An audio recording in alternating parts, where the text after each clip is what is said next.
I get questions all the time about what my favorite waterer is, and so I'm really excited to use this as an opportunity to tell you why I hate them all. But seriously, while I do hate them all, I have found that there are two methods that I hate the least, and I'm going to tell you about those. Look, I suppose it's worth noting that up until like 6 months ago, my farm was actually 100% off the power and water grid. That's a whole nother video. And so the methods that I had to use to water my chickens, and to water as many chickens as you guys know that I have, I had to get creative. Fortunately, we do have a well out here. And so what I was able to do was to use a generator to power the well, to fill up various places with water directly from the aquifer, which is excellent. So fortunately, my chickens have always had that bougie aquifer water as opposed to like city chlorine filled, bleach filled, who even knows what, fluoride filled water. Do chickens have pineal glands? Can they become calcified? Does it matter?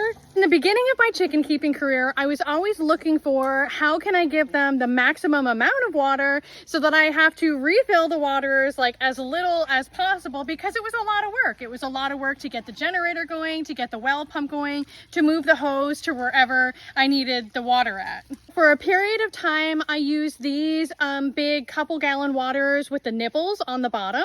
And one thing that I found is that the nipples often malfunctioned, and I could never really tell until I just noticed that the water wasn't going down. Also, oftentimes sediment would get stuck down in the bottom of it, little pieces of dirt and particles, and that would make the nipples not work, and it would just make that there was actually just dirty water down in there. At one point, we had built an automatic watering system, and it started at a tank, a water tank that we would fill using the hose. But the problem that I had with that is there was always like a leak somewhere. Like something always happened and water was always dripping or leaking somewhere. And I have learned that I really don't like large amounts of water sitting for any amount of time. The thing that would have been really effective or could be really effective with an automatic watering system, if that automatic watering system were like hard piped right to a water connection so that there was always fresh water coming through the system.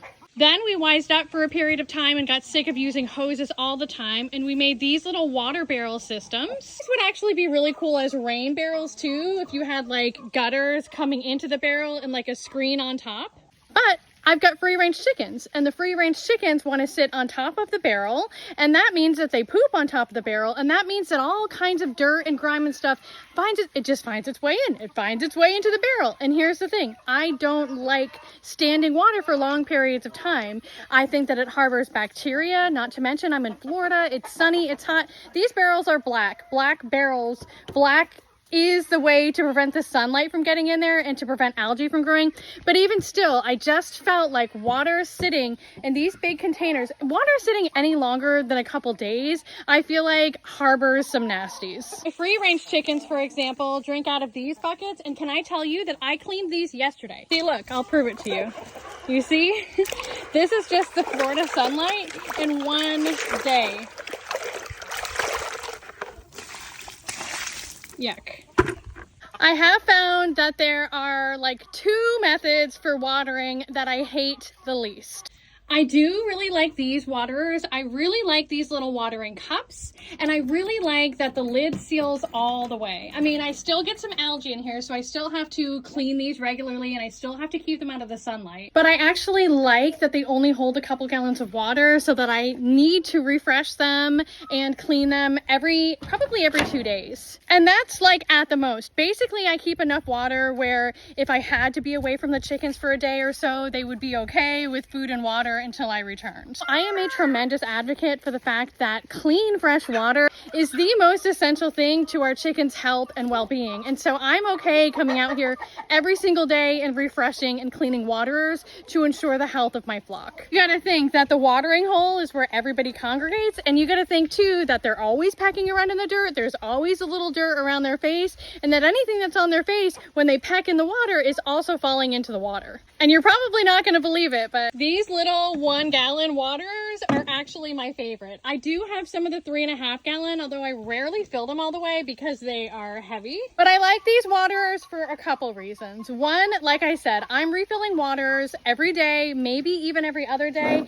And I like that I can get into all the nooks and crannies of this and clean it really, really easily and efficiently. The other thing is we all give supplements and most medications through the water, right? And so with those little water cup waters and with those little nipple waters, there's always like a little layer at the bottom of the water where everything goes and settles. And so I don't feel that those waters are effective if you are giving any kind of supplement or medication through the water. These waters, however, are.